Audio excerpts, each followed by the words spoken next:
Just a few fellas on a podcast, riffing in the pitching jokes and sharing some laughs. Rob Ryan, Pedro, Jerry Bernstein. Ooh, they want to know if it's something, if it's anything.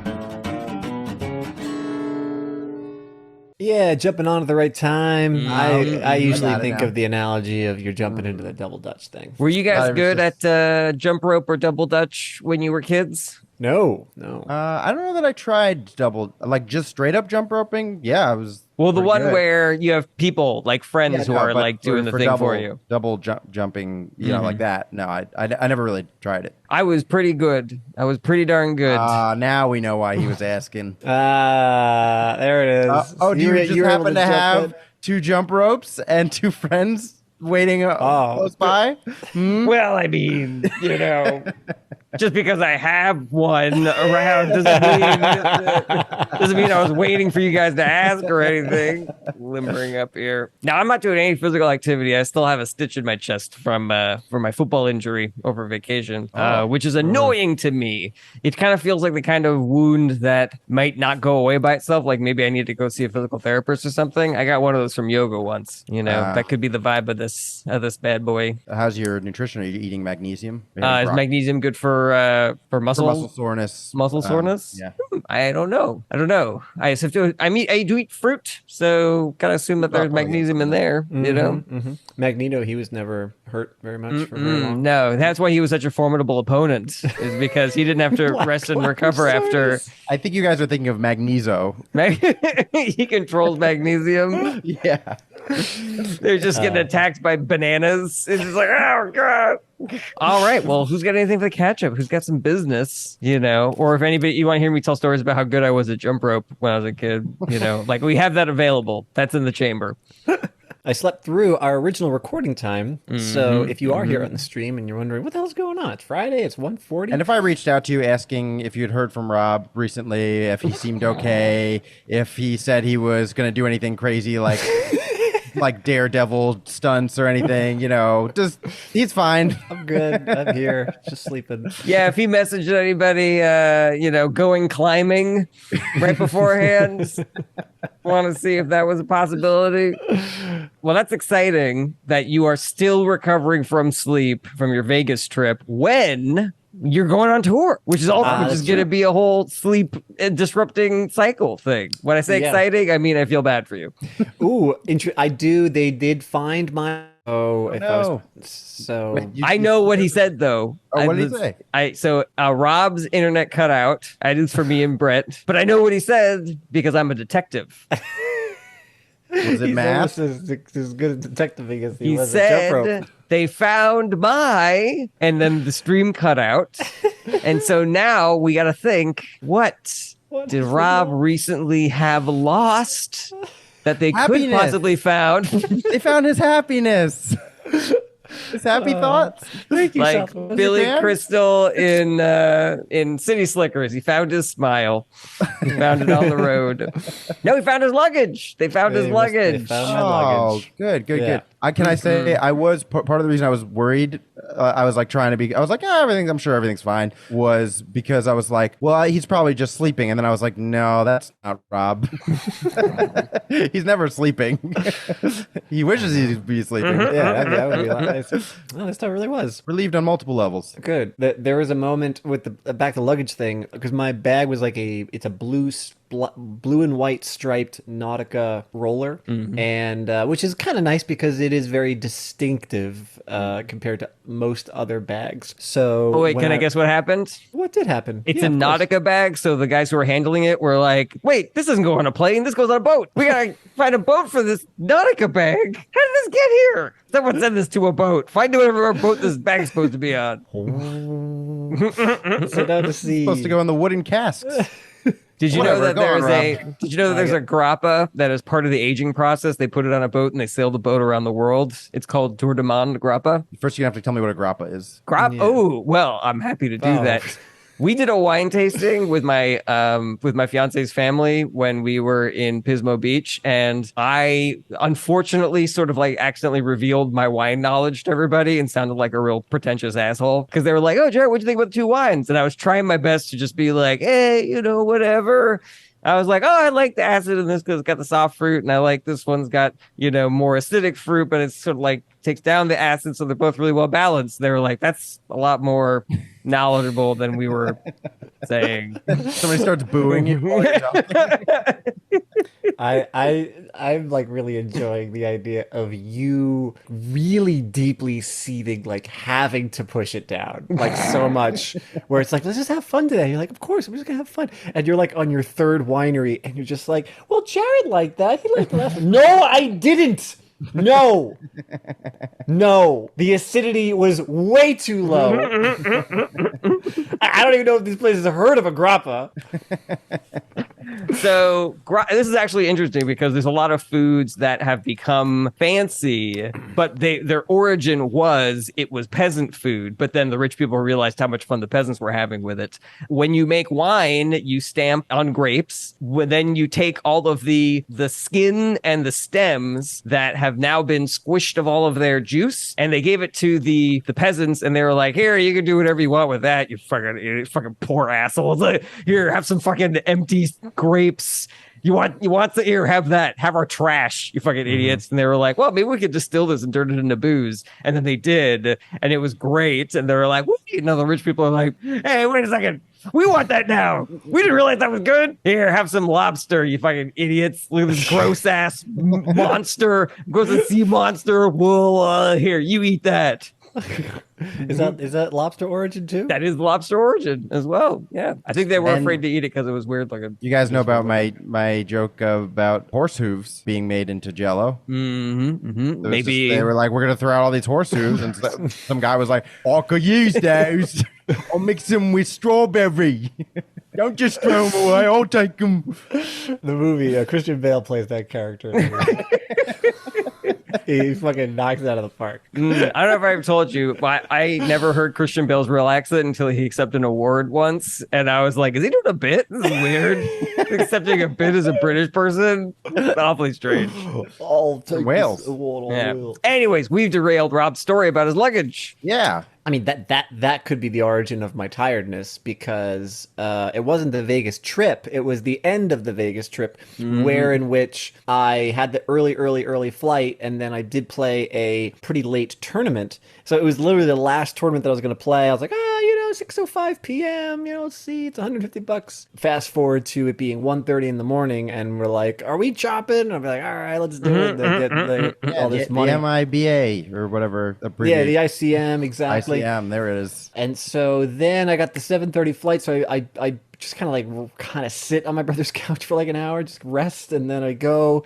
And then from 7 a.m. until, I guess, the next day, 1:30 in the morning, that I'm at LaGuardia, just trying to look for bags. So yeah, I guess that kind of 48 hours fucked me up for the past couple of days. Anyway, so I'm so delirious at this point. I'm just kind of like wandering aimlessly back and forth along the baggage claim. I'm not even in the Southwest area anymore. I'm like wandering into United and American.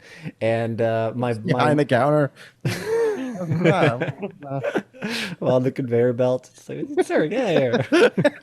In my mind, they can immediately tell that you don't belong there. All the United people are just like, That's not. "That's a JetBlue fella."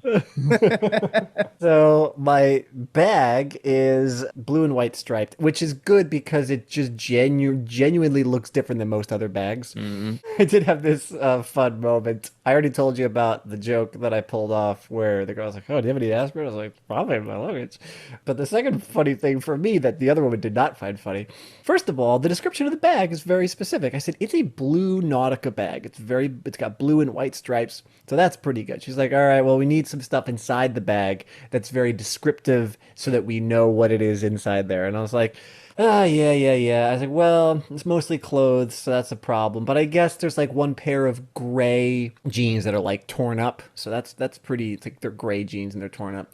And I said, oh, and then I've got a bag of Fiber One cereal, like not the box, but just a full unopened bag. It looks like rabbit food. It's like a bag of Fiber One cereal. She's like, okay, great. What else? And I said, to be perfectly honest with you, I think that's good. And she's I don't like, want to tell you how to do your job, but I don't think there are going to be a lot of that in other bags. But then she like continued to explain. She's like, no, sir, they're gonna go through and they need to know it's yours. I said, I realize that, but I just told you a really specific item that I'm certain I'm willing to put my bag's money on that no one else is gonna have. I was like, I'm not telling you anymore. That's so specific. She's like, anything with your name on it? I'm like, no, but again, it's a bag of cereal. That like, if you just write that down and someone sees that, they're gonna be convinced. I mean, we don't know. Maybe the statistics on people that pack bags of cereal is like way high. Like we just don't know because we're not airport workers. Right. There was an SNL. Now Jarret has all the benefit of the doubt for the airline workers. I also like how you said we need what's in the bag. Not we need you to tell us what's in the bag. They were like, we need what's in the bag. Okay, we can't give you your bag yet because we need what's in the bag. It's complicated. You just understand that you have packed something that's very important to us. And we need it. And then once we use it, we'll give it back to you. I promise. So I'm so delirious at this point that I'm walking around aimlessly. There are tons of bags there, by the way, just loads and loads of other people's bags. Also just unclaimed. Who knows if anyone's ever going to get them. And then I finally see a Nautica bag, and it's exactly the same material. It's blue and white striped, but it's just a duffel bag. But it's the same everything. And I looked at it, and my brain was like, I mean, that's good enough, right? And everything in the bag is also like yours, but just a little off. So it's not a bag of Fiber One; it's a bag of Raisin Bran, and they're gray jeans that are brand new instead of ripped up. And I was like, this is alternate reality, Rob. It's fine. yeah, it's a really short, clean shaven with short hair Rob who's like, oh, my bag. I hate math and I love everything all at once. What a great movie. Tied with Come From Away for my favorite things. 3-way tie with Don't Look Up. Can I, in defense of if you told me which of these bags of cereal is Fiber One, and there was like honey clusters, but I don't think I would necessarily know. And I'm sure some people have never had Fiber One in their lives. No, you just got to find the oldest person that works at the airport and they'll be able to like, yeah, that's Fiber One. I'm finally moving my bowels. Yeah, that's my catch-up. I gotta go before I leave for this tour. I gotta figure out a way to pick up that bag. Are you leaving from the same airport that the bag is at? Great question. No. Oh, That's a pain. But, I wonder if at one point it was in Pittsburgh and you could have just been like, just leave it there. leave it there. Funny. It was at Steve's house already. Or just leave it there. Are you guys leaving from Steve's place? Yeah. Fun. Wow. Glad they found your bag. That's a pain in the ass that you have to go retrieve it just to unpack it and then pack it and then go back to the airport. It'll be a fun day tomorrow. Brett, you got anything for the catch-up? I take my dad to an eye doctor's appointment, and my sister was like, okay, he has to bring $98 cash or a check. And so I was like, okay, don't worry. I'll make sure he does that. Make sure he brings it. And so I'm like, Dad, $98 cash. And he's like, okay, don't worry, I got it. And then he gets in the car. I'm like, you brought the cash, right? $98 cash. That's what you need. He's like, yep. And then we get there and they're like, okay, it's time to pay up. And he's like, how much is it? And they're like, $98. And he's like, I thought you said $9 to $8. And I was like, Dad, why would I say it that way? What? Not $8 or $9. Why would I give you an approximation? Why would I start with the bigger number? It's like, how, medical costs are always really low and random, it's like somewhere between $9 and $8. That's very typical of the health insurance industry. Is they're non-specific and low numbers. Yeah. So I was really frustrated because he'd also done a bunch of things that every time I take him to a doctor, he will find a way to mention that I'm a comedian. And I have to answer all the questions from the doctor about when my next show is and if their They give you a family can form to come. fill out. Oh, yeah, here you go, sir. Oh no! Oh, you're a comedian? There you go. Have I seen you in anything? No. So when he did that, I was just like so annoyed that the assistant kept going, "It's okay, it's fine," and I was about to be like, "It's not fine." I think it'd be funny the situation might be funny if your dad was having a very serious health incident and he mentioned you were a comedian and he's like flatlining, but the doctors are still like, "Hey, so what's that like? Travel, where do you play?" You know, fix my dad. I could never do that. I could never do that. Oh, yeah, that's terrifying. I give you guys so much credit. Clear. He's choking. Well, I'm sorry. That sounds very frustrating, Brett. Oh yeah, it was fine. I was annoyed at the time, but I was also like, "This is hilarious." All right. Well, does anybody have any questions they want to ask me? No, I want to what's ask the order? Brett a question. Oh, guess the order. What did your dad actually bring? $9 or $8, or did he bring $8.50 or $9.28. He brought $9 because he was $9. like, "Yeah, that includes $9 Yeah. and $8." I will be safe. I don't want to annoy my son, who is famously short-tempered. I'm gonna do the right thing? I heard 9 to 8. That means bring 9. You know what? I'll bring 10 just to be safe. So yeah, if you guys want to guess the order in the chat, and then Jarret, you can tell us whatever, catch us, whatever. That was jumper related. Oh, no. I mean, I have a jump in, in case it comes up. So this is an older bit of catch up. What you guys don't know is that I have a little doc set up where I have all of my jokes to bring and also potential stories for catch up. And sometimes if I have a lot of stories already and I have things on the list, I'll be like, I'll do that another time. So this is from and there goes Rob. Sorry. Yep. Jarret's like, yeah, I just got a little, in case I got some stories I need to tell about whatever, jumping rope or, whatever. If you guys really plug that bad boy in. It's just 4 terabytes worth of stories. Just, there's, a couple pages of things, just if I need anything, it's right there. I don't know if you guys remember, but one of my big hobby horses is from when I was in high school, and one of my science teachers explained that there's no such thing as subconscious, and that there's either conscious or unconscious. And I've been like waging a silent war against culture to remove the word subconscious from every story that has to do with this is an unconscious decision. This is something that happened unconsciously. I know we've discussed this before, but why can't those words be interchangeable? Subconscious and unconscious? Yeah. Well, the idea is that when you're unconscious, you don't have the ability to do things that are happening subconsciously. And that subconscious is different than unconscious, because unconscious is like you're asleep and subconscious is like you're not aware of you doing something. And my science teacher explained to us, he was like, things are either conscious or unconscious. So if I knock somebody out, I can't be like, I knocked him subconscious. Yes, exactly. It came up because I used the word unconscious correctly, and Jarret, applauded me for it, and then he went into this thing. And then I believe that, Brett, you also went into your defense of I wanted to know the reason. I forgot, and so I was like, remind me. All right. I remember. I don't remember being like, I wasn't like, you know what? I think I actually got it this time. I was like, you guys had a good reason. I want to know what it was. It's funny, us redoing re-talking about things that we've already talked about in other episodes is like an interesting experiment in chaos theory, because it's like Brett will definitely have forgotten, and so it's like if they just talk about the same thing again, will it trigger the same question as before? So when I did jury duty months ago, they showed us a video beforehand about implicit bias, which I thought was really cool and responsible of jury duty to be like, hey, you might not realize you're making these unconscious decisions based on the way that someone looks or what their religion is or anything. And I was like, wow, good for New York. Good for the the judicial system, trying their best to make it one legal system instead of what we have now. But in the video, they were always referring to it as the unconscious. And I was just sitting there in my chair just being like, yeah, they're doing it right. I'm so happy. The lawyers are like, juror number 4. Get rid of them. We don't want... This guy's way too excited about justice. There is also another thing I want to tell you guys about. So there's this Jack Reacher book series that's really popular. They made it into a couple of movies with Tom Cruise. They made it into a new TV show on Amazon.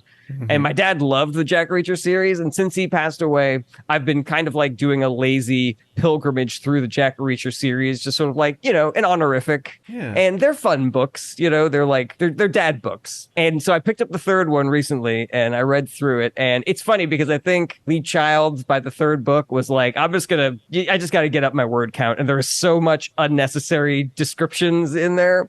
And there was one part that I read to Kirsten where she was like, this seems unnecessary, where someone calls him up with some information that's like good news that Jack Reacher wanted to hear. And he goes, tell me that again. And he tells him again. But here's the other thing is that it's a reveal that happens later in the book. So you don't actually know what he's hearing. You just know that he's happy about it. So he's like, the man called with the information. Jack Reacher said, tell me that again. The man told him again. Jack Reacher paused for a moment. Say that one more time. He told him one more time. A smile creeped across Jack Reacher's face. Say it again.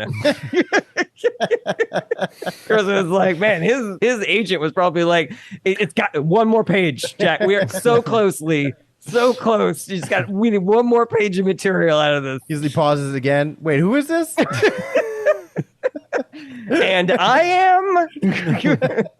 I have found those. I've watched a little bit of one of the Tom Cruise movies. I tried to watch the Amazon series. I have found them so cringeworthy, and I'm sure the books are better. But to me, it is just the most amped up version of a tough guy online who imagines every scenario how he could have been a winner. It's just like full delusion. Like, yeah, and this is how I'm the best. Every moment is just, and this is how I'm the best. And you underestimated me. Well, this is a thing in, crime/noir literature is like there's the noir hero is somewhat omniscient. I did like a paper about this when I was in college. And if you watch the movie The Third Man, it's actually a send-up of satire because the main character is like hopelessly lost all the time and always making like wrong calls about what he thinks is going on. And so it's a trope, It's like your main character is so knowledgeable about things and so big and strong that he's just like impossible to beat. And so I get the appeal, but I understand, especially watching it just being like, yeah, okay, of course. When I was in my writing group and we were reading one of the writers' pieces, she was trying to create this thing and trying to be grounded, but this almost sci-fi thriller type thing. And one of my notes was like this main character, Jesus Christ, she just kept on like doing the perfect thing and saying that always knowing everything all the time, whatever thing. And there was one point I was like, okay. But then she was like, she took the job because she's this, but then how did she know how to do this and this, but also be able to do this? And then she just genuinely, she's like, because she's that good, Rob. Because she's that good. And I was like, oh, okay, yeah, I forgot. She's just that good. That's the compelling protagonist that I want to be watching. Mm-hmm. I want to do a detective novel where the main character is God. And he knows everything and everything, snap of the fingers, and women want him, Okay, retelling of the coming of Jesus Christ, but as like Jack Reacher. Ooh, interesting. I would read or watch that for sure. The three wise men, they saw the North Star and they were like, you're never going to believe this. cut to a manger. Manger's one of those funny words that only exists in that story. I don't know it. Maybe it's a cultural thing. You're just not around a lot of mangers. Maybe. Yeah. You know, if you lived in the desert, maybe there'd be more mangers in There's your. tons of mangers over there. Yeah. What is a manger? So that's the other thing. It's like I don't know. Is it the basket that the baby goes in? Is it the place where all the animals were where Jesus was born? Yeah, I thought it was don't know. the place where the animals were, like the little, like little wooden, like barn, like. Open Are you barn. familiar with the origin story, with Jesus's origin story? Yes, but I thought that Manger was somebody messing up Danger as my middle name. Manger is my diddle shit. You're a comedian? Do you have a manger? Do you have an agent or a manger? Well, yeah, they didn't have any room in the inn, so they let him sleep where all the animals were. They let her give birth where all the animals are. And that structure is either a manger or the basket that they put him in was a manger. We got I some- got a real manger here, and I also got a great story for my journey here. I type in manger definition, and I do not get, and I spell it the way I assume it's spelled, which is Manger. I do not get that right away. So I was like, I'm sure I'm spelling it right. Maybe it's not spelled that. Maybe it's Manjer, but there's no way that's right. And I searched that, and Urban Dictionary says it's an alternate slang for a sandy vag. I mean, that tracks. You know, if she gave birth in the desert where the animals live, probably got some sand in her sniz, in her virgin sniz. Manger. Oh god. I think Ivy Rose has hacked the algorithm because this is Wow. She won again. Way to go, Ivy I gotta Rose. start. I think she's just in my head. She's just like she knows exactly how these things are working. Is it you, Jarret? Am I? Are you Ivy Rose 679? You can tell I'm not Ivy Rose because Ivy Rose doesn't do things like, "Ooh, Jarret, tell us the story of blank." I wonder if Jarret has anything for the catch up. Someone ask him, please. Is Jarret good at jump rope? Well, congratulations, Ivy Rose 679.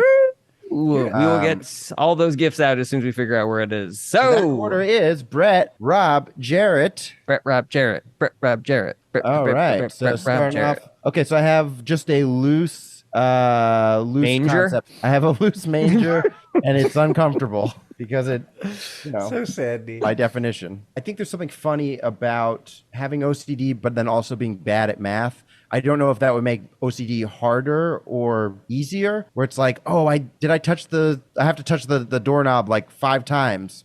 All right, that's good. 1, 2, 5. Okay, good. Yeah, I think I'll point out the obvious that math and counting, it's like there's such a disparity in my mind of like That's true. to be bad at you could be bad at math, still be able to count. The logic part loses me there a smidge. Yeah, that's fair. I mean, I don't think this is how OCD presents, but it would be funny if their OCD is like, I have to touch the doorknob 3 times, 5 times. And then they'd be like, I'm sure that's like 8 or something. 1, 2, 3, 4, 5, 6, 7, 8. I'm sure Grandma'll be fine. Yeah. Yeah, that doesn't work. Okay.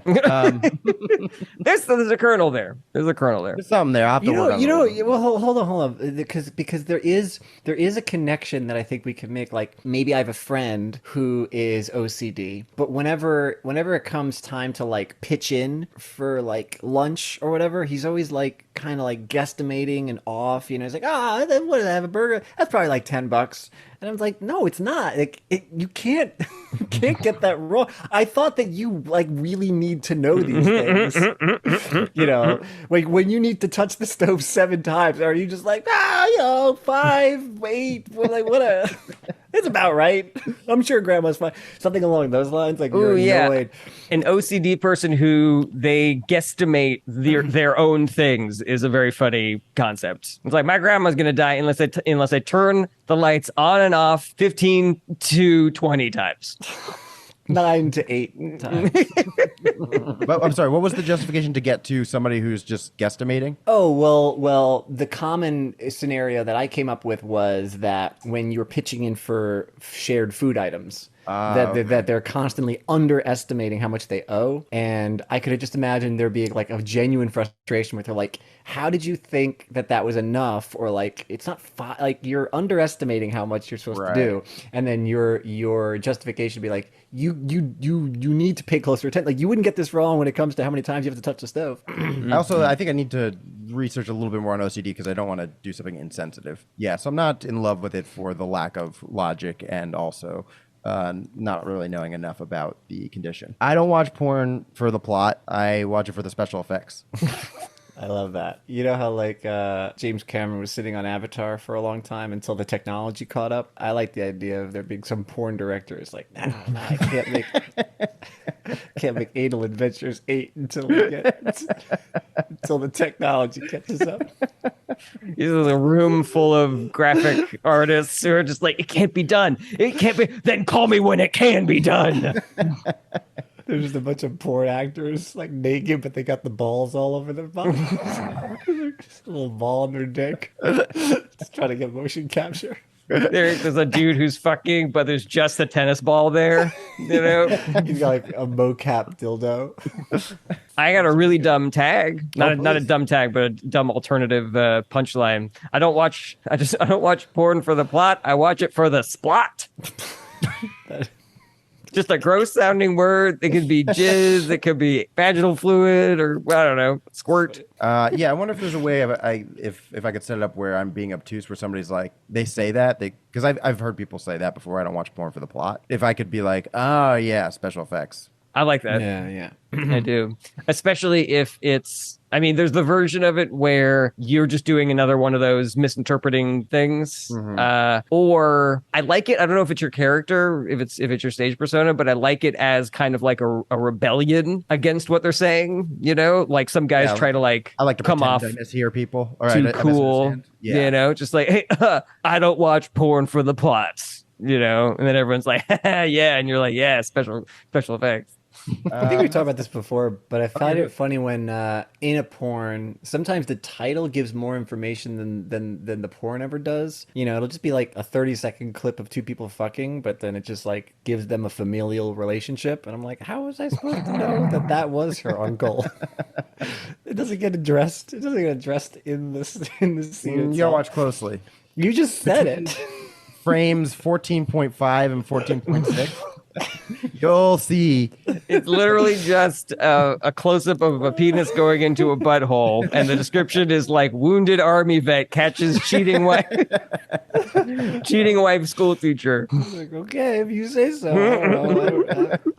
You know, when I was younger, I used to like follow my favorite actors in different movies because I was like, oh, I like him. He's cool. I'm sure that movie's going to be cool too. But really, if you really like the movie, you should probably follow the director because that person's more in charge of the overall like vision of the project. Except for with porn, I think I'm still going to just follow the actor. I think the actor's still probably the person I'm going to follow. You're like, yeah, but look at those angles. Anything else? Thanks, guys. Woo, Petra. Next up, we got Brian, fresh from his nap. Brian, 12 or 13 hour sleep.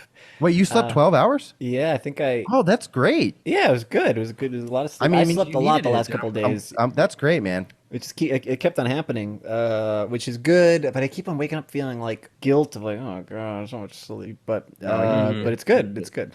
I mean, there's weird things that happen to the body when your sleep schedule gets out of whack. You know, like if you need that much sleep and you get that much sleep, oftentimes you wake up not feeling refreshed because there's just like all your systems are kind of like out of whack. But I still think your brain is overall repairing things that need repair. 100%. It's always better. Okay, I don't really have a way to get into this, but I remember that when I used to write papers as a kid, coming up with the title was always very frustrating to me at the end. And I imagine that it's... Wounded vets catches cheating wife. I would always like write the whole thing. I was usually like, you need a title. And I don't know if it would be harder or easier nowadays if I was in the same boat. And it's usually like, you know, I'm writing some paper on volcanoes and it's usually you need a title. I could just be like, okay, 5 secrets volcanoes don't want you to know. Some clickbait title for like a third grade paper. This one weird trick makes volcanoes explode. Baking soda. Baking soda, yeah. It's man. pressure from the moving crusts of the earth. That is extremely funny. Volcano are you? Oh, that's good. Are you dormant? Are you active? Are you a cinder cone? Are you? Yeah, no, I love that. I don't know what the right justification is for that, but maybe it could be, we need to be teaching media literacy to our children because of how things have changed, with the invention of the internet and clickbait and stuff like that. And then maybe it could even be a hypothetical, like I don't want kids handing in papers like 5 secrets volcanoes don't want you to know about them, or which reason that the Civil War started are you? Answer these 5 easy questions, something like that. I love that idea. Repurposing clickbait techniques is always going to tickle me. I love it. So I had that an was old tweet that was, if the Bill of Rights was written now, it would be like top 10 rights that you should have because you were born in America. This is a little tangential, but I was going through some of my old stuff from high school and college when I was at my mom's house recently. and I found this jump rope. And I was like, I wonder if I still have the magic. Someone asked me if I still have the magic. Oh, that's weird. Ivy Rose said, does Jarret still have the magic?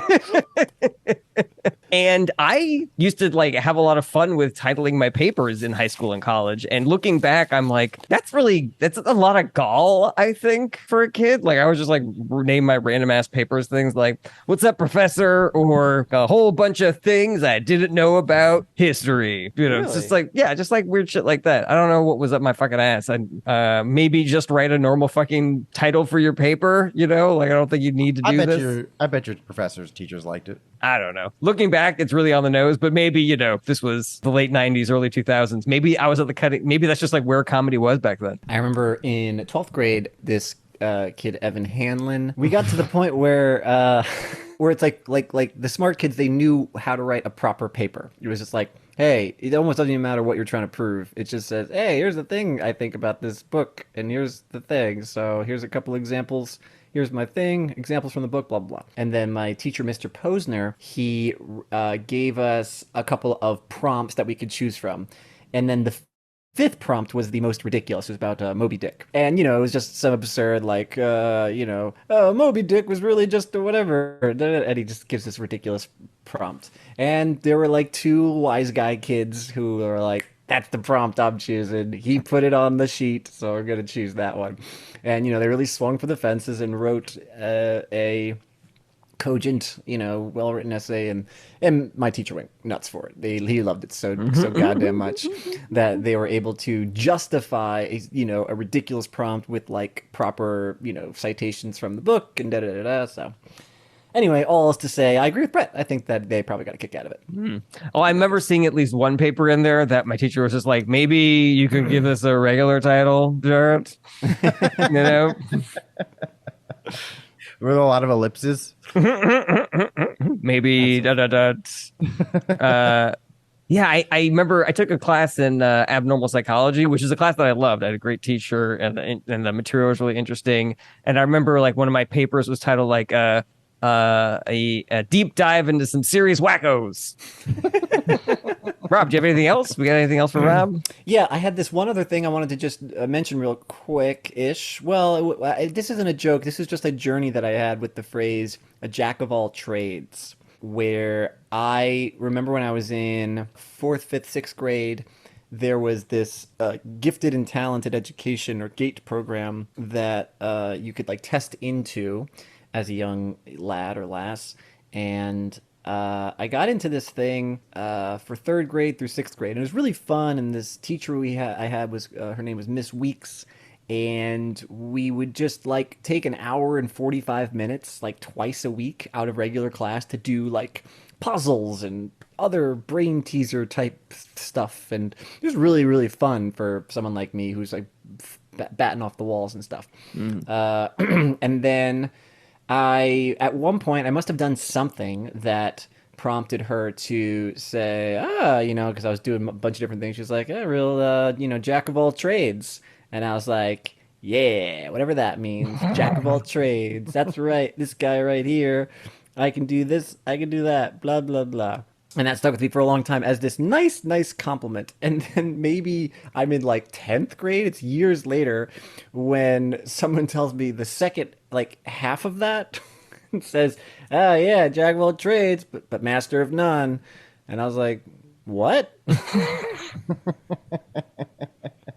They're like, "Jack of all trades, but master of none." And I was like, that sounds like negative. I'm like, no, I can do lots of things. They're like, yeah, but you're not like the best at anything. And I was like, what? I was like, Ms. Weeks, like how dare you? I thought that was such a good thing. It'd be really funny if you went back to her and you told her, you were like, you didn't tell me that second half was master of none, and she was like, what?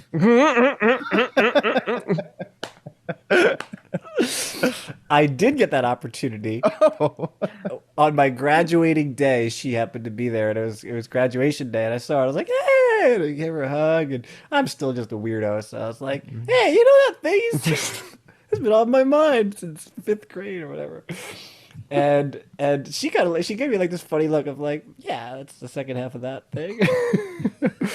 And I was like, "Well, I was sticking with me." She was like, "Doesn't matter." It's still a good thing. I was like, "All right." Now this literally dates back to last week when I'm looking at a fucking like TikTok where someone says, people often say a jack of all trades is a master of none, but they fail to say the full quote, which is a jack of all trades is a master of none, but a master of none is still better than a master of one. And I was like, what? What? What a fucking journey. We're back, baby. Emotional roller coaster. Oh, it'd be funny if your God. teacher knew that at the time when you brought it up the first time. It was like, wink. Well, this is his Empire Strikes Back moment, but it's okay. Well, I think actually the full quote is Don't you dare. jack of all trades, master of none, but a a master of none is better than a master of one, unless you're fucking pussy. If you're a pussy, I don't know. It'd be funny if when you see her again and you're like, "Oh, I really wanted to tell her about this thing," and so you're like, "Hey, how's it going? Also, fuck you." The fuck, man? I can't believe you. Yeah, That's extremely funny. cool. Anyway, that's all I had. All right. Alrighty. Nothing else?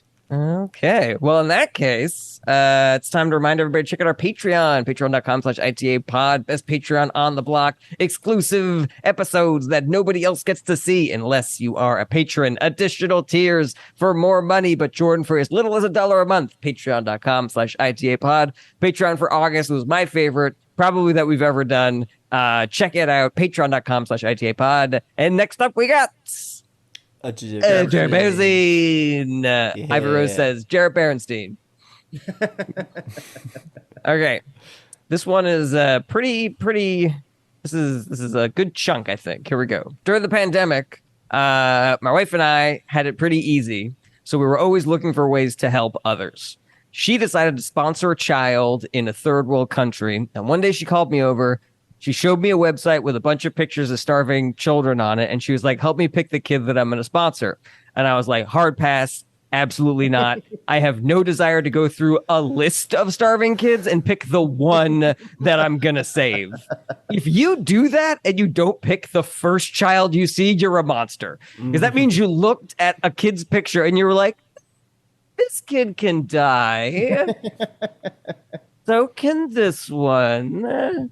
Ooh, cool hair. I'll get you food.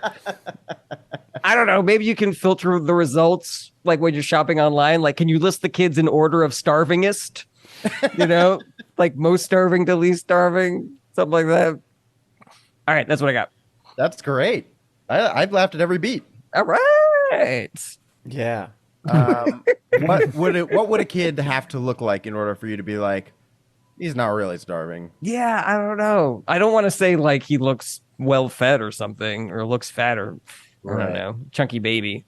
His stomach's not that distended. Might be a funny thing to say. I just kind of like the vagueness of, nah, I'm not really feeling it. Almost like a casting director You know, like they have the Doesn't have that special something. yeah. So Yeah. there's like different stages to casting, and sometimes they're just going off of your look.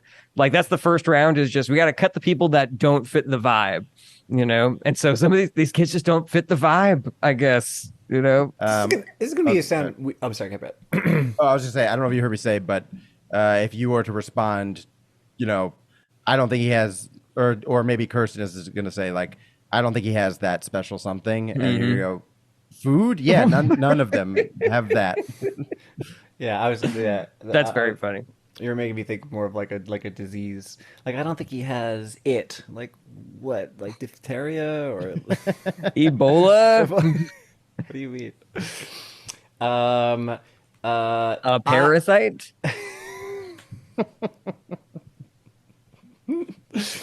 I think that weirdly that even for my tastes, which sometimes can be all over the map, playing too much on this particular joke is just a little it's a little much for me, in the sense that you're like, ha, this is so funny, and we're doubling and tripling down on this starving kid beat. So that's just a concern of mine, depending on the crowd and your persona as well on stage of like what's going to work. I not that it's impossible to do, but almost that I would think that I would want for my taste for you to get into the hypothetical land much more quickly and abruptly, in the sense of just like let's just say, Kirsten wanted to donate money to this cause where you can adopt the kid. Cool. And then she was like, and I said, great, that sounds like an amazing idea. Let's do it. Maybe it's like a joint decision, like, hey, I want to do this thing. We should give money. Oh, yeah. I love that idea. Let's do it. Oh, do you want to, like, they have a website where you get to pick the kid, something along those. So put it completely on them that they are the ones who are like doing it in this way, where you're like giving money to people who might need it, and they can spend it however they see fit.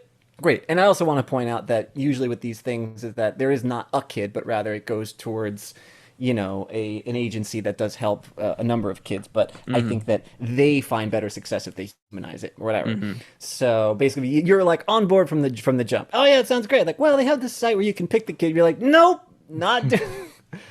Please just give them the money. I am not going to do Tinder for African kid thing. No. Tinder for swipe left if you want this kid to continue starving. Yeah. That's really funny. And actually that tracks, because this entire bit came from me watching one of those commercials where someone was like, go to the website and you can choose from a list of kids to sponsor. So it really is their onus. It's not like, I guess the way that I phrased it now, it kind of makes it seem like Kirsten was like, this will be a fun thing for us to do. Right. We'll scroll through all these kids who have no food. Yeah. That's very funny. And that's a very good note. I like that. But yeah, as far as all those as far as the whole concept, it's very funny. I just want you to be more of the righteous hero in this bit, because it makes more sense to me for you to be so. I love it. That's an excellent note. All right. Molly Mets fan put in the chat, isn't nice hair a good sign of good health? Ooh, yeah. I don't know. Got a really good chuckle out of you though, Brett. Oh, I did. I thought cool hair is also very cool hair. That's not to say good hair. You said cool hair, which Cool hair. I really enjoyed. Yeah, I don't know. I mean, that makes a lot of sense logically to replace that, but I don't know. I really like that Brett giggle. I really don't want to let go of that. No. Although sometimes this show can lead us in the wrong direction. There have been plenty of times when the thing that cracked everybody up, guests included, tried on stage, ate a fucking butt, Right. So yeah, you know what joke I got universal praise from this show and has never done well is they did the joke about people that think that we are entitled to know about what the government knows about aliens. It's like they're out there with their protest signs, just like, we deserve to know. We have a right to know. And the government's like, there are aliens. And they're just like, tell them I said hi. Got you guys again. Never works on stage. Never works. Tell them I said hi. That's really funny. All right. Well, let me see if I have anything else that's short, because that joke was so perfect. Yeah, I think that might actually be it. I'm a little tapped. All my other stuff is kind of. Can we workshop this aliens joke? Oh, sure. Yeah, we could work on that. I think that you need more of a premise on it in that when people maybe something like when people get what they want, they don't really know what to do with it. Okay, that's fun. Yeah, that also tracks a little bit more. I think the way that I was originally getting into it was basically being like the government has admitted that aliens have been visiting Earth, which feels very validating as a stoner, you know. Just like how many other things have we been right about? You know, first it was licorice on pizza, then it was aliens, you know, visiting. Licorice on pizza. That's how you've been getting into it? I think it was something like that. I haven't done it since I think I was on the road with Rivers at the time when we did that live episode. I would be like, I have no licorice on pizza. I've never even heard. I'd be like, I have no idea what this comic is talking about. So then you're just gonna go into this very funny joke. I would be like, wait, what was the licorice on pizza thing? Fennel seeds? No. I was just thinking like candy on pizza. You know, like that's something that a stoner would eat. Oh. Oh, I see. Mm-hmm. Yeah. Yeah, that's a different joke and premise. Yeah. But then I would be like, I actually it's been so long. It was literally the first tour that I went on after the pandemic. That's how long ago it was. That I haven't even thought about this joke. Yeah, but that's a good note. I like that. People don't know what to do with the thing that they get once they get it. Yeah.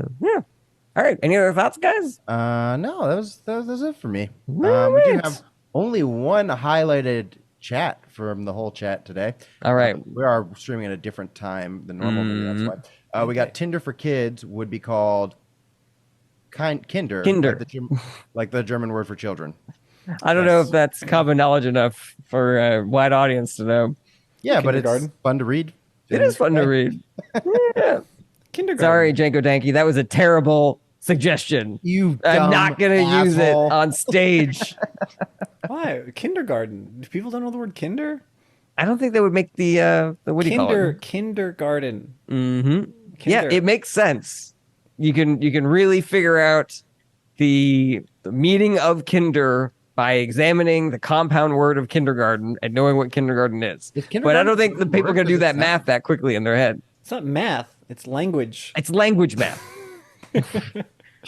Metaphorical calculus. Who gave you that suggestion, by the way? Janko Danky, who has also said, don't workshop my fucking comment. Ha ha ha. What have I done? I have regrets. No, Janko Danky, I like it. I did have some, like, way back in the day joke. I was trying to think about some, like, you know, Tinder for kids, and I also thought of the word kinder, so I'm a little defensive of the fact that word should work.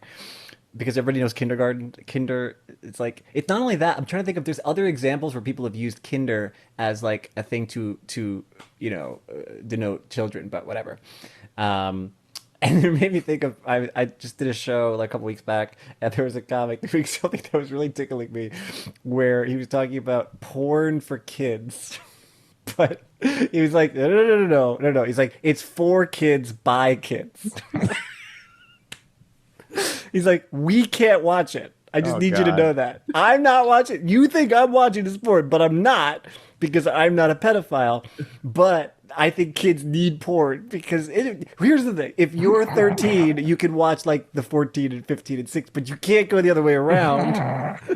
And he just kept on doing it. And it was just fucking making me, I was dying. It's like a regular porn website, only instead of asking the age to see if you're 21, it's asking the age to be, all right, well then you don't get to see 13-year-olds. Yeah.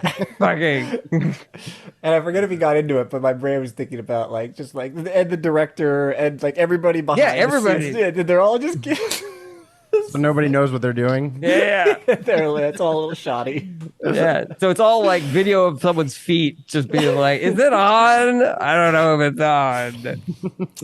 Is kindergarten a German word? I never even realized that it was German sounding until now. They're like beer garden, and it's spelled the same way. Kindergarten. And wine garden. Yeah, that's funny to be like 4th grade, 3rd grade, 2nd grade, 1st grade, kindergarten. That is true. That was like they named kindergarten when we were winning, when the Nazis were winning. And then they were like, oh, no, we got it. 1st grade, 2nd grade. Ooh, did you guys hear about what happened in Normandy? We might have to change some things. Oh, France fell. Oh, God. Oh boy! Can I buy another Wiener Schnitzel, please? Janko Deggy says, "Hell yeah, Rob's on my side. Eat that, Jarrett." All right, Yeah, I will eat eat that. that. I'm trying Eat to it. put on weight. All right. Anything Great else? episode. Should we put a bow on this puppy? Yeah, let's put a bow on this puppy.